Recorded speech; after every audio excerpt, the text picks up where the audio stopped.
Se despertó Drácula sorprendido. Ya era de noche. Se desperezó, salió de su ataúd y se puso su más elegante traje. Quería conquistar a las damas. Pasó por debajo de las puertas de su castillo y ordenó que las cerraran después.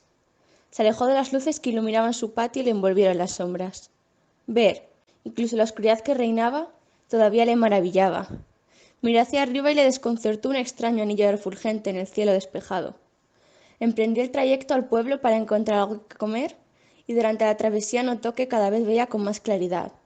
Curioso. Iba ya por la mitad del viaje cuando miró al cielo de nuevo y comprobó que el brillante anillo empezaba a agrandarse. Se quedó clavado en el sitio, inmóvil, anonadado, asustado. La luz le alcanzaba ya cuando reaccionó por fin e intentó volver a su castillo. Trató de volar, de transformarse en niebla, en murciélago. Necesitaba huir. ¡Rápido! Mas se le había acabado el tiempo. El eclipse había terminado.